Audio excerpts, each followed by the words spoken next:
Let me give you a number. 10 million, okay? Keep that in the back of your mind. 10 million. That's how many people live in LA County. 10 million residents. The largest county in America. More than 41 entire states. And for the last 75 years, five people have been making the decisions for all of them. Okay, five. One, two, three, four, five. Five supervisors, each one representing roughly 2 million people. This is four times the size of a congressional district. Do you hear me? Let me say that one more time. Four times. Okay? Four times. So when folks ask me why Measure G matters, this, my friends, is why. Voters passed it in November 2024, a full charter amendment expanding the board of supervisors, okay, from five to nine, creating an elected county executive for the first time ever. Pay attention. This is standing up an independent ethics commission for the first time ever. And guess what? They said you cannot raise taxes to pay for it. Cannot raise taxes. Hello. Figure it out with what you already have. Yay. And now a 13-member governance reform task force. So we have a task force. They're doing the heavy lifting to make sure this does not just look good on paper. They are building the blueprint for the most significant restructuring of LA County's government in 75 years. Today, two of those task force members are here with me, David Phelps and Derek Steele. One represents business, one represents community. Both represent what happens when you stop complaining about the system and you start rebuilding it. Welcome, David. Welcome, Derek. Hey. Hey. Hey. What's going on, fellas? How are you? Welcome to Control the Narrative. I'm your girl T, the Chief Controller, and today we're talking about what happens when 10 million people finally get a seat at the table. So let's get right into it. Listen, let me start here before we get into policy because that's what the people are here for. I want people to understand who is in the room making those decisions. David, you are a lifelong San Fernando Valley resident, probably why we went to see Sun together, and the only business owner on this entire task force. I want you to tell the people who you are and what made you raise your hand for this task. Well, I think it goes back to my pride for the San Fernando Valley and where I live. I've been involved in various levels of government for many years, but this opportunity came up through the general channels that I'm involved with. I was following Measure G when it was on the ballot. And as a business member, we have to work with the county in various ways with various departments, and many businesses depend on those services.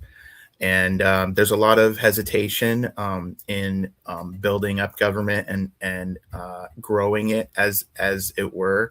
Some would say in this case.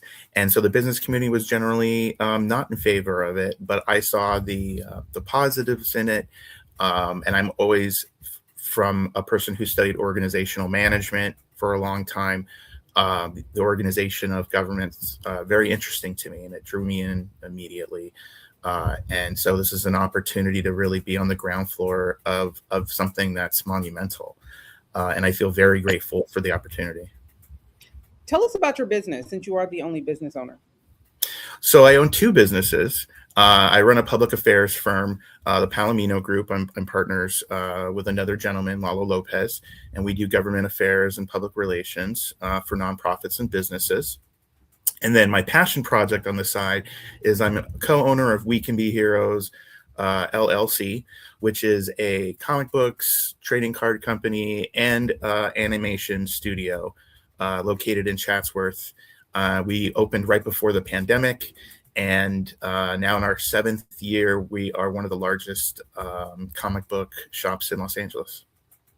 Wow. Okay. And Derek, you run the Social Justice Learning Institute out of Inglewood, right? That is correct. That is correct. Wonderful. You came up as an electrical engineer, from what I understand. Now you are leading a nonprofit that operates over 30 coalitions across LA County. Hello? Yeah. So we're a part of, the movement is really centered around civic engagement. At SJLI, we're focused on making sure that we're improving the overall health, education, and well-being of youth and communities of color. And we do that by empowering our community members to enact the change they want to see. So civic engagement is really kind of at the forefront of all aspects of the work that we kind of get into. And for most people, it's interesting, especially when I'm talking to the young people that we work with. When we say civic engagement, a lot of them just think voting. And for SJLI, voting is just the invitation. Like how we make sure that the implementation of the things we vote on and then the things that matter to us in our community, the governance of it all, how we govern together, that's where the work really lies. And so the 30 plus coalitions that we are a part of, maybe 2 or 3 of them that we actually anchor, is really centered around that, from the movement around Measure J and making sure the 10% set aside of the county's annual budget goes to alternatives to incarceration, to also direct community benefits, for the passing of Measure A, to make sure that there are resources necessary, not only for the building of affordable housing, but making sure that there are tenant protections and resources to make sure that people are not losing their homes, to the passing of Measure G, right? For the first time in 100 years, having our government be in the posture of changing some of the fundamental pieces of how governance actually happens on the county level, being changed in ways that you already mentioned at the top of the show. So, yeah, I mean, we are really dedicated, and I got into this work mainly because there is a value add to making sure that we're showing up in task force, that we're showing up in commissions, that we're showing up at city council meetings, to make sure that people's voices also are part of the fabric of what governance actually looks like. I was told that it was recognized as California's 2023 Nonprofit of the Year. That's a big deal. So, what pulled you from engineering into this work? And why did this task force matter enough to say yes with all the other things that you have going on? Got you. So two things really in my story. My I'm a preacher's kid, and service has always been a part of my life, right? And so PK. being able to show up at people's homes, and showing up at the hospitals, or like working with families, in the church and stuff like that too. So I have, but my parents were also very involved in community as well. So like, if there was an elected official that was running for office, our house was normally the one in the neighborhood that everybody came to for that meeting. And, we were a part of different nonprofit organizations making change. So service has always been a part of who I have been growing up. But then even after going to Morgan State University for electrical computer engineering and getting the job in Northrop and doing that for a couple of years, it just wasn't speaking to me in the same way. And I was volunteering at the Social Justice Learning Institute when I started off almost 17 years ago. And that volunteer opportunity turned into what is now six. There was only like 6 of us at that point. There's now 63 people on our team doing work in education and also health in the built environment, not only here in LA, but also in Houston, Texas, doing the really good work of advancing civic engagement. I said yes to being on this task force, though. One, because I was asked. I am where David is an at-large member that was selected by the initial 5 committee members who were actually selected by the Board of Supervisors. I am the representative for Supervisor Holly Mitchell. So I did put my application in because I felt like there was some value add in making sure that community voice was a part of the process. That was kind of like the substance of my application. But in the work that we have already done in the community, particularly in the district, Supervisor Holly Mitchell saw it fit for me to be her representative in this space. I love that because we have two very different entry points into the same conversation, business and community. And that's exactly what this task force is supposed to look like, right? David, you said something that stuck with me. Okay. You called, and we've talked before, you called the GRTF a second chance to make a first impression with constituents who felt disconnected from county government. Break that down. What does that look like in practice? Oh. Not everybody understands what county government does, and county government has a very specific focus on human services. So health issues, child custody, family issues, hospital, everything that happens to a person. I think when they are in moments of distress, I think the county provides support for. And I think that most people will recognize the services that county provides in emergency situations. So I think the biggest example would be last January's fires in Altadena and in the Palisades. And that is really where most people see the rubber meet the road with county government. I think the other example might be property taxes. If you're a homeowner or a business owner, you're a property owner, you're paying county property taxes. But I think that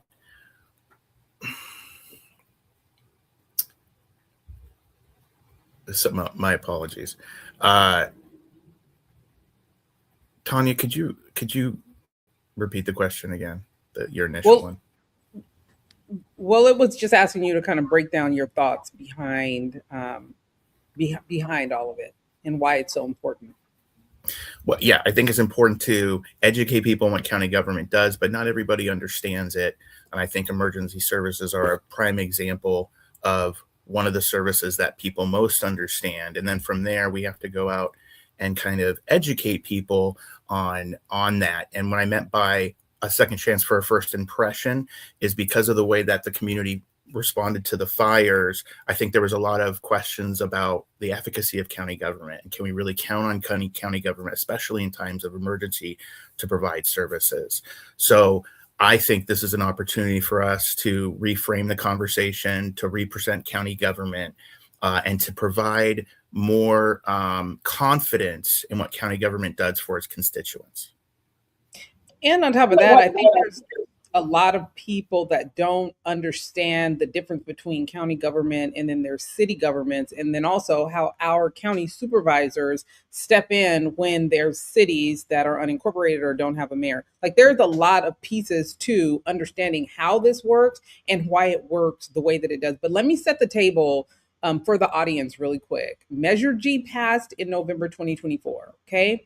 It's a charter amendment, which means it changes the fundamental governing document of the county. Here is what it does. It expands the Board of Supervisors from 5 members to 9. It creates an elected county executive, which LA County has never had. It establishes an independent ethics commission and an office of ethics compliance, okay?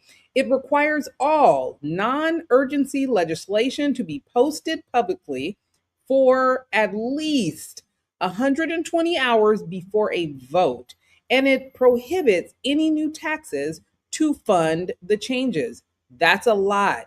Derek, for the average person watching this who pays their taxes, takes their kids to county parks, calls 211 when they need help, why should they care about how the county is structured?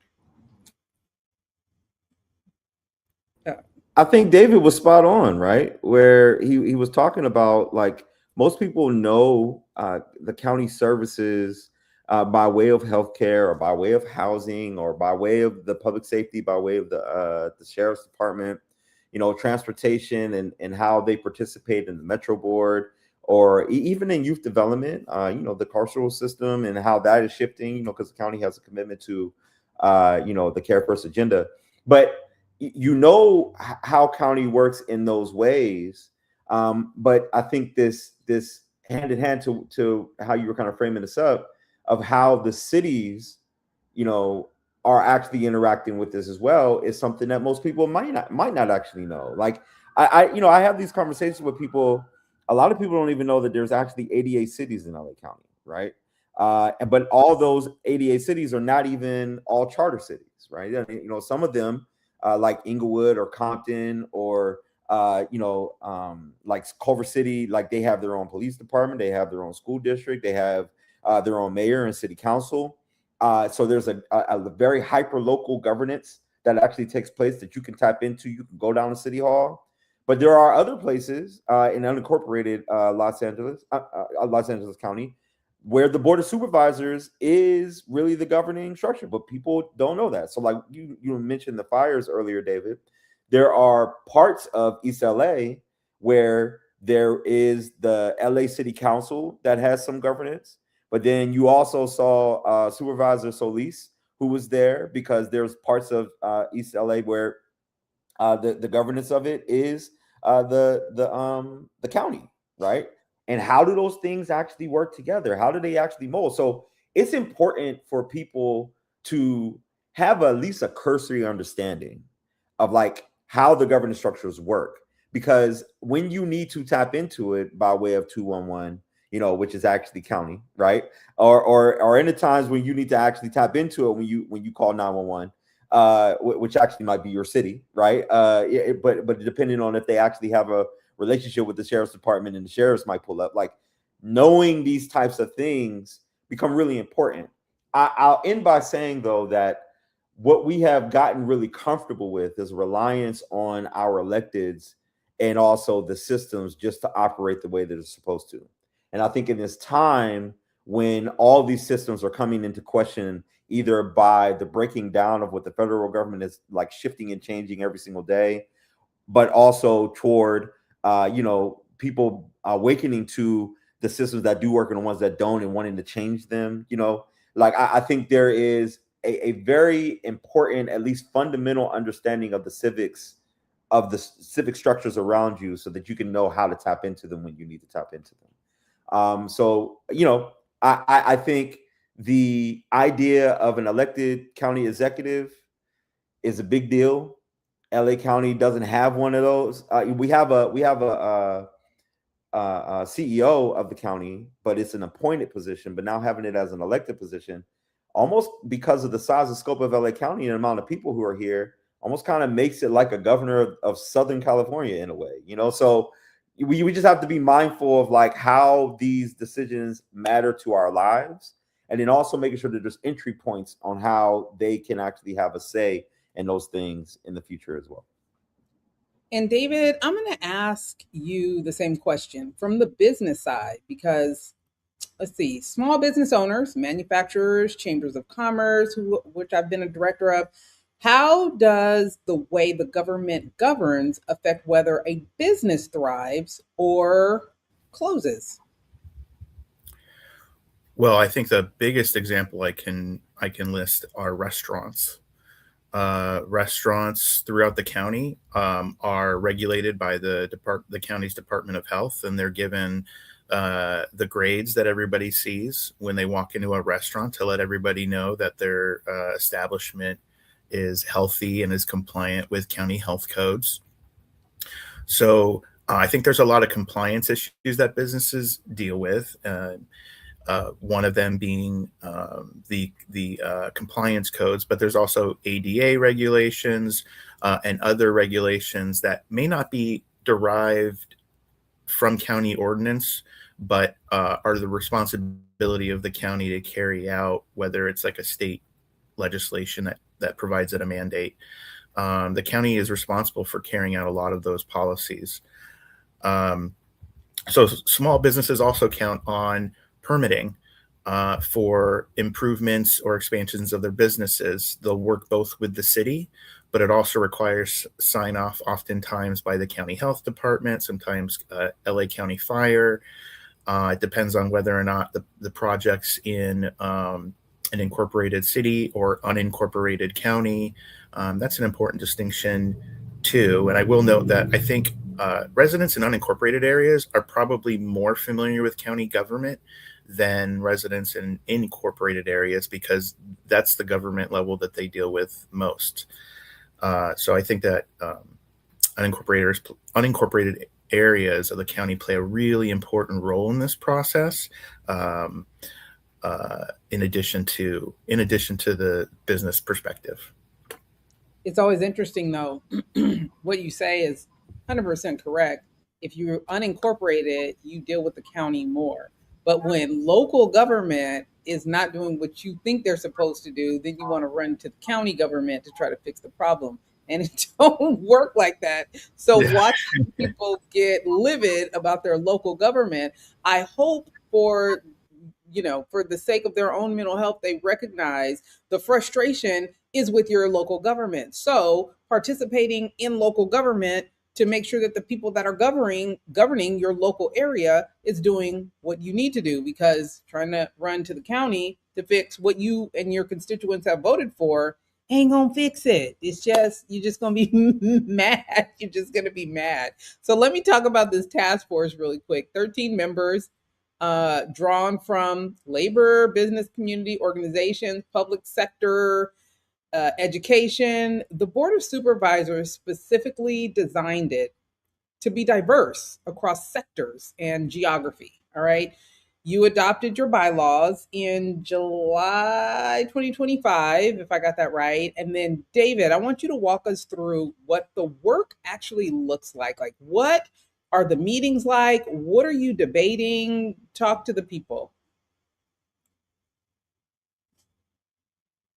We're really getting into the weeds on a lot of the topics that we're discussing in the main board meetings. And we're doing a lot of data gathering. It's not as sexy as you might think it is, but we're doing a lot of data gathering that informs the recommendations that we're putting together. We're essentially taking one branch of government, which was the Board of Supervisors, the legislative branch, which holds a lot of executive power, and we're separating out that executive power under this new county executive, this new elected county executive. And with that comes a lot of politics, because we're talking, and it's not just politics, we're talking about people's jobs. And moving things around, it's easy when you're looking at it on paper. But I think we all have to remember, and certainly it is always at the top of my mind, that when we're looking at restructuring government and, let's move this over here, and maybe this department looks a little redundant. Do we really need it? Easy to discuss, but I am constantly reminded of that we are restructuring people's lives too, and that sensitivity is forefront in my mind as we're doing the work on this. But it's really a policy. It's a policy nerd's dream, really, to be able to do this. I do, in a sense, feel like an elected official, but without having to fundraise or do any of the other political things that you would have to do. All of us here are in that position.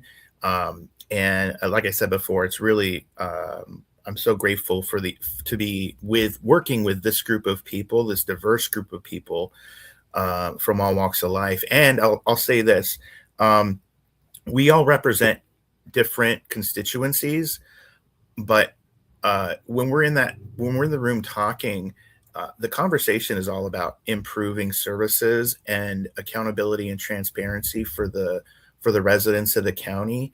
And as we've continued to work together as a group, I feel like that general sense of urgency and the mission-driven purpose behind what we're doing has coalesced us in a way that goes beyond any of the constituencies we represent individually. Derek, one of the first major deliverables from the desk of the task force was the Ethics Commission recommendations. That report is now public. What was it like working through those recommendations as a group, and did everybody agree?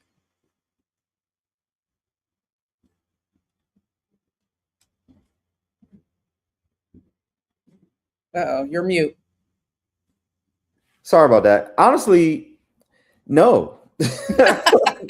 No, we didn't agree. I think David is spot on, and you even like kind of characterize it in the framing of the question of, we got community organizers, labor leaders, we got educators, collegiate educators, former elected officials, public servants, business owners, a lot of these different people who are not only just thinking deeply about the policy aspect of it, but when you really kind of put the numbers to it, 100 years ago, there was only like between 900,000 to 1.5 million people in all of LA County, right? And so to have the governance structure from 100 years ago still be the governance structure that we have today with 10 million people, the diversity of thought, the diversity of ideas, the diversity of like what works and what doesn't, is vast, right? And so we come into this mode, and like David said, there's those of us who are representing different walks of life of people who live in this county, and trying to come up with a structure that makes sense for the moment and time that we're in, that takes in consideration, even in the world of technology, or where we are in the world as far as that is concerned, and then also making sure that we are invoking a structure that can actually hold space for everybody, and everybody got great ideas of how that looks like, what that looks like for the labor leaders, and making sure that people are able to keep their jobs looks completely different than the policy wonk or the policy education leader, and the way that they've kind of seen it from a more ideal point of view. And then, you start to think about what are the entry points for community voice in the current structure we have. Well, it's really only public comment, right? And if you don't have time to come to the meetings, or you don't know when public comment is actually supposed to take place, or you don't know that you can actually call in, when does the voice of the community actually activate in the process, right? So we're considering all these different entry points of the conversation to come up with something that actually can work and stand the test of time. Now, I will also state, though, that, and then I think this is really important, the Governance Reform Task Force is not the end-all be-all of this process. Also, a part of Measure G that got passed is that there will be an ongoing group of people who will be taking an assessment of the county charter in the foreseeable future, so that if there's any updates that need to be made, they can take a lot of the best practices from what we've designed in our process of making the shifts and change based on Measure G, and they can make sure that those things get implemented into the future, right? So, we're making history in the moment right now. Like this is not a fly by night, come up with some ideas that'll sit on the shelf. Even the things we've already been able to pass are already taking place, right? Like we got the budget items, actually the recommendations passed earlier this year, and they immediately implemented it into the budgetary process for this fiscal year. The Ethics Commission recommendations went forward. The Board of Supervisors, led by my supervisor, I actually live in District 2, so Supervisor Holly Mitchell pressed her peers to just make sure that we did this work. We gave them the runway. They had hours upon hours, and it is hours. Like our meetings are at least five hours on average here lately. But that's not even including the subcommittee meetings that we have as well that help to inform the larger GRTF meetings. So it's like we've done hours and hours of this work to actually come up with these recommendations. We should actually respect the process. That's what we put them in place for. And they accepted our recommendations. We even have something that's going to be on the ballot this fall for the true independence of the Ethics Commission. So I'm saying all that to say that this energy that is being done in this moment is transformative, not only just for the policy wonk and the governance of it all, but I think it actually can be transformative for the way that people can experience government in the future as well.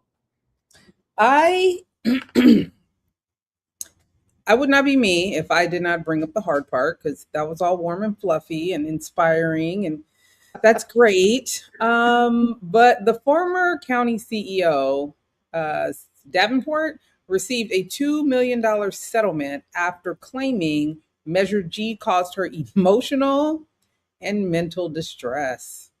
Supporters of Measure G called it an abuse of taxpayer money and proof that reform was needed.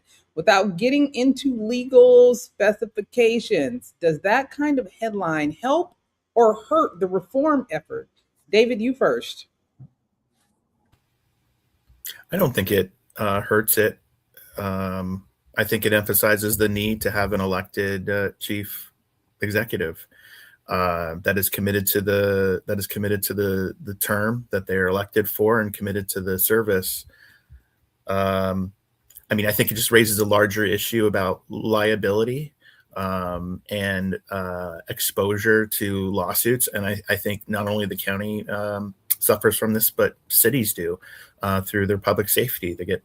They're getting sued a lot, through police departments and for other purposes. So I don't think it hurts it in this case. I think it supports the case for an elected chief executive that has accountability, that has more accountability than an appointed CEO has. Yeah, it's the accountability part for me. Derek, same question. When the narrative around a reform measure becomes a payout instead of reform itself, how do you bring people back to the substance of what we're doing? I being completely transparent, I was not an advocate of Measure G when it first was brought to bear. If you remember the story of this, Supervisor Holly Mitchell and Supervisor Lindsay Horvath had the plan of actually doing a very substantive study on what the governance reform can actually be, what the reforms should actually be. There were some learnings early on because there were other folks who were looking at this too that brought on Measure G. And from my point of view, as a community advocate, one, okay, you could have an elected executive, but having it with no term limits was a problem.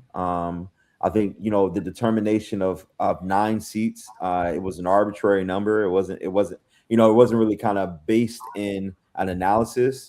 That analysis has since been done, and so we've been able to kind of, as a GRTF, have a further understanding of why 9 could actually make sense. But I think at the time, there were things like we need to make sure we expand the board. We do want to make sure that there is an ethics commission, because we want to make sure that those things can actually be evaluated. The ethics of not only just the individuals who are in office, but also the ethics of the county itself can have a space where those things can be examined.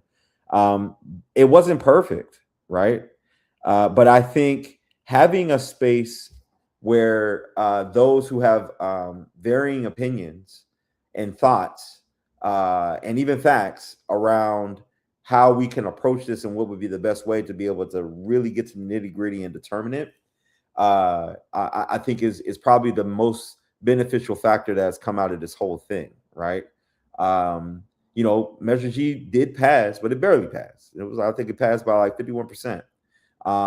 And I think it's up to us. And when I say us, I'm not just talking about the GRTF. I'm talking about everybody who's listening right now, to really engage in the process to determine what we feel like governance should look like for all of us, right? And I think the space that we've created, we have a subcommittee on community engagement, wanting to make sure we can broaden the scope and opportunity for people to actually fill in the gaps. A lot of the pieces that we had, even for the ethics commission, community members were one who told us that people on the ethics commission should have integrity and most importantly, lived experience. They told us that the independence is not just putting the word in the title, it needs to have strong, hardened aspects where they can actually have their own resources and also be able to have no interference when they're doing their investigations.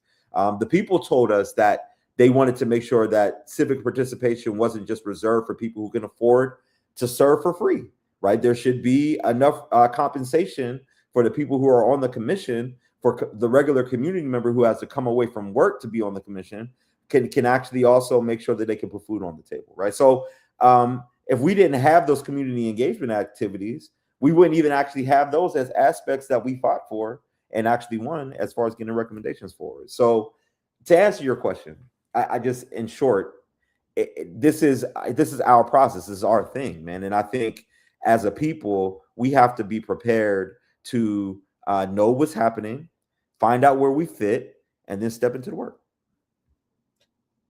All right. I like that. But this is the part where I ask my guests the controller question here, because I'm a control freak, and on some level, I know y'all have to be too. We talk a lot about who controls the narrative, at least I do. In government, the narrative is usually controlled by whoever has the press secretary, the budget, or the loudest opposition, right?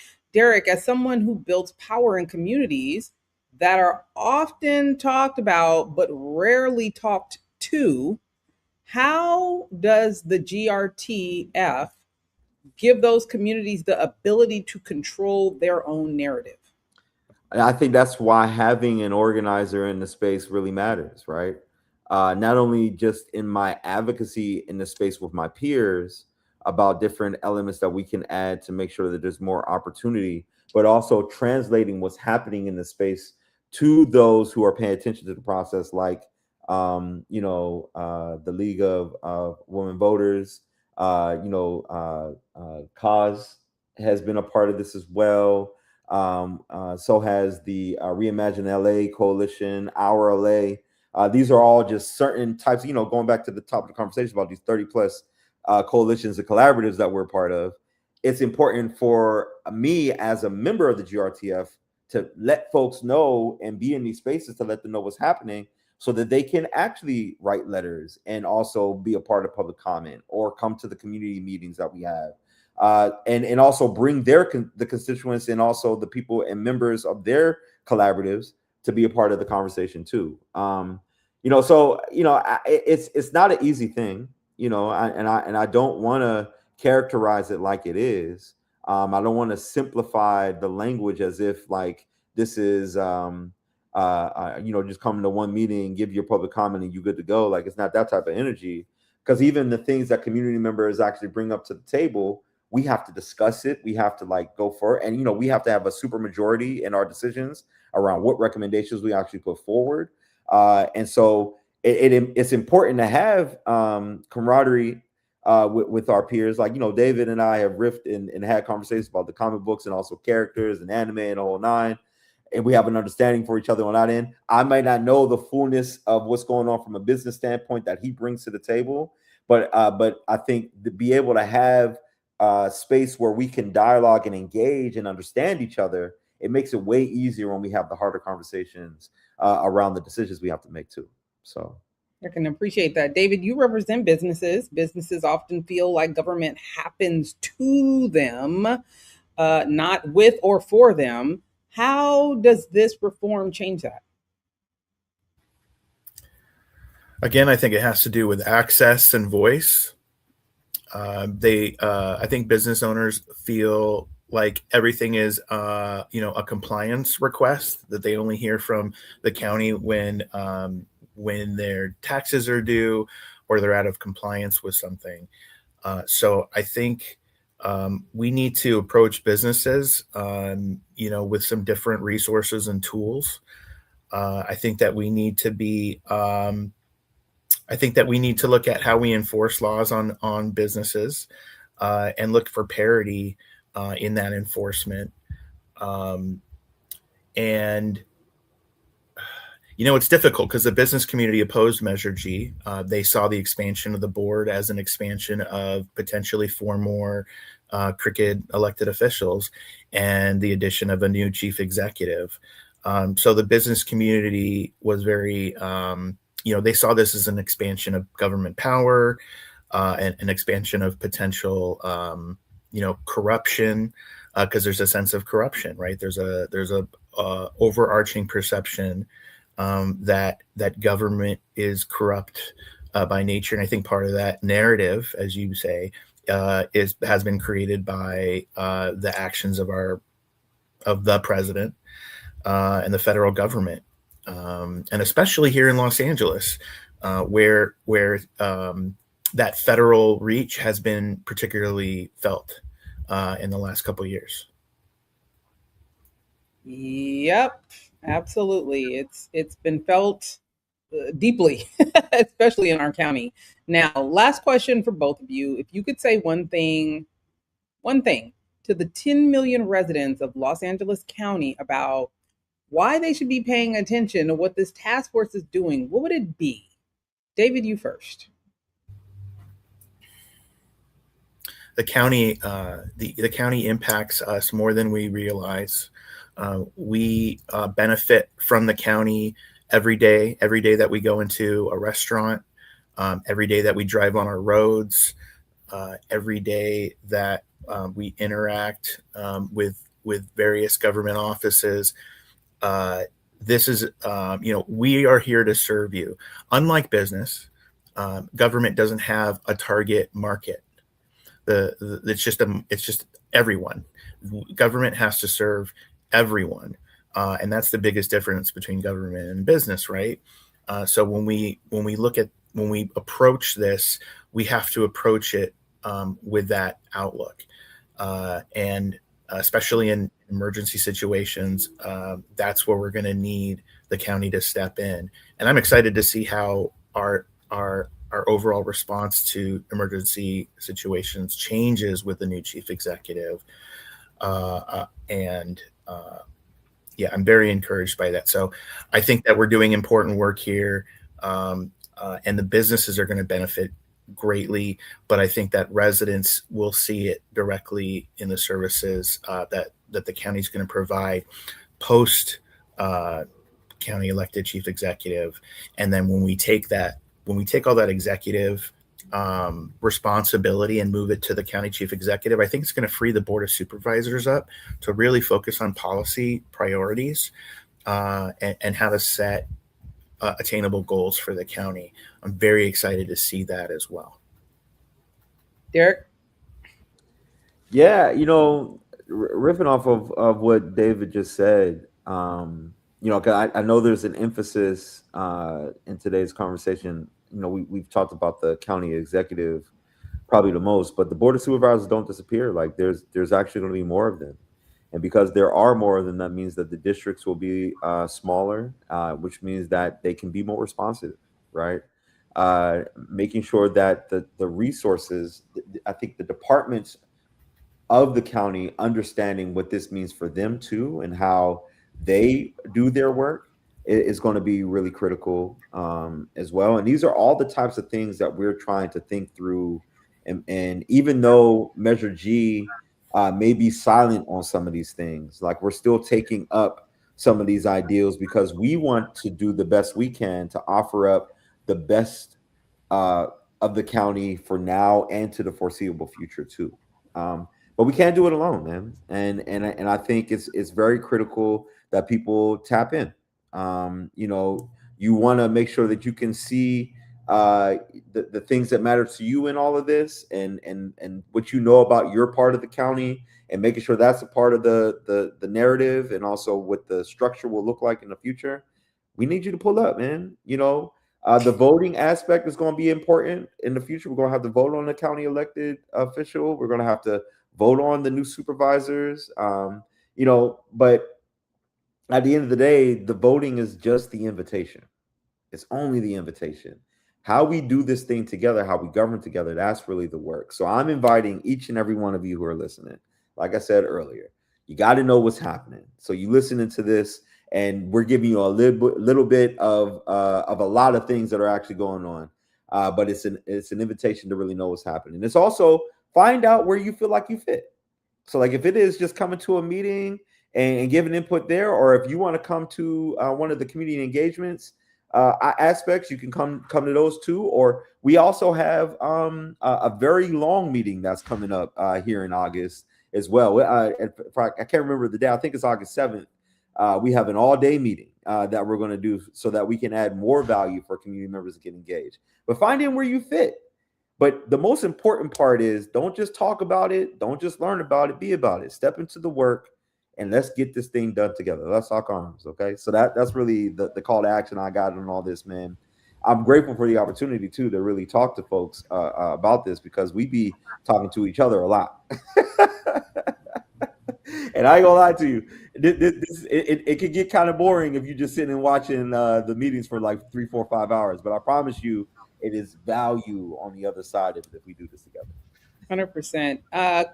How can they get in touch with either of you, or if they have questions, or they want to participate, or they want to come to meetings, or can you come to meetings virtually? Like, share some information with the good people. So the website for the GRTF is amazing. It's measureg.lacounty.gov. And I'll say that again, measureg.lacounty.gov. And this website has everything that you need to know about Measure G, about what we're doing, the schedule of meetings, a live link to listen online live and to participate online. You don't have to attend the meetings in person. There is so much information on there on the work that we're doing. We have tried to be more transparent as possible with the information. We're really trying to get information out before we vote, before we really have had a conversation about it, let alone voting on the recommendations. We're really trying to include people in our process, not just like viewing discussion and outcomes, but playing a part of the process. Stakeholder engagement really is, and we didn't talk a ton about it here, but that is really a large part of what we're here to do, is to explain what Measure G is and to answer all the questions that you've shared with us today. So this is very much a big part of what we're intended to do here, is to engage the public, let them know what's happening. Not everybody is going to be a community activist, right? But we want them to let them know that they're invited to participate. Here are the tools. This is what the new government structure is going to look like. And we're the dedicated group meant to gap that transition, to bridge that transition. And so that's what we're trying to do here by talking to you and any other group we can get a hold of to reach to do the work here. That's the work we're doing right now. Yeah. So I would also add to that, every input that we get, and that doesn't matter if it's just a comment on the Instagram page, which is LA County GRTF. You can follow us there and see all the input that's being put, to every email we get, to every phone call that comes in to the CEO's office about Measure J, to every comment in every meeting that we have. All of that input is being gathered together to be a part of our decision-making process that we have for the recommendations. So if you just want to get on the Instagram page, get on one of the comments, say, man, this is stupid. All right, it's cool. Like, let us know. You know what I mean? We're going to take that in. Hopefully you give us a little bit more context than that, just so that we can actually synthesize what you're saying, so we can add that to the mix. But there is a very strong point of making sure that there are entry points for people to get engaged. And the most important part of this is it's not just for this process.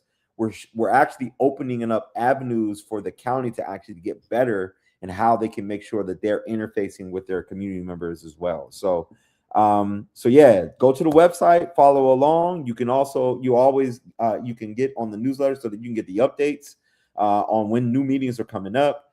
Shout out to our chair, Nancy Yap, and also Chair Pro Tem, Sarah Sadwani, for their game plan around how to make sure there was enough meetings that are coming up in this month so that people can get engaged in this process before we put forth the next set of recommendations for the county executive. Yeah, but we got some big things coming, and our deadlines are very swift, but we out here doing the work to make sure that we can meet each and every one of those deadlines in the process. Very good. And here's a little visual of you to understand. These are the 5 women. If you're not paying attention to who's running the county, here they are, and kind of a look at LA County and all of the work that needs to be done. And that's going to be divided into 9 now.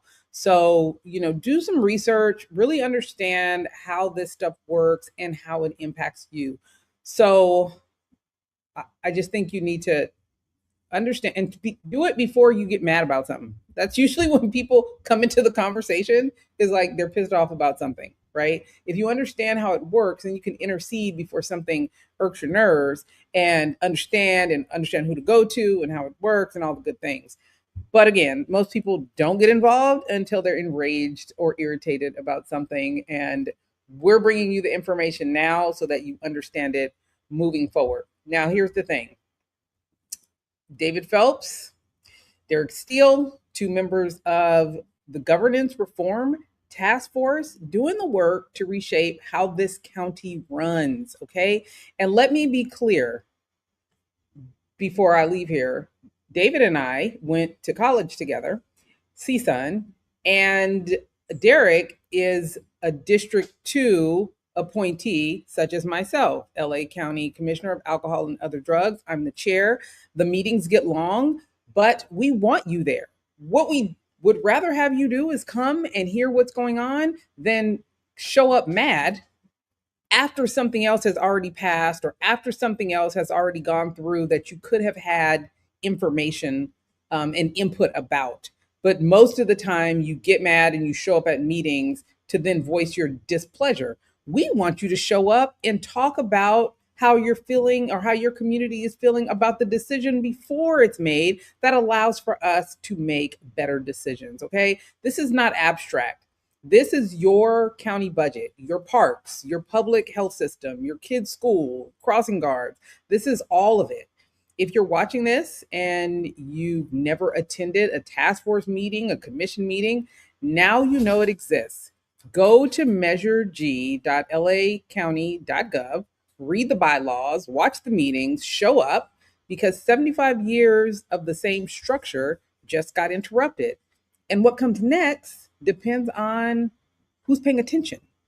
Pay attention before you get frustrated about something. Now, if you got something out of this episode, hit the subscribe button and tap the bell so you never miss when I go live, because I usually do just go live so that you guys can have input and be a part of the conversation. Drop a comment below. Tell me what you're thinking.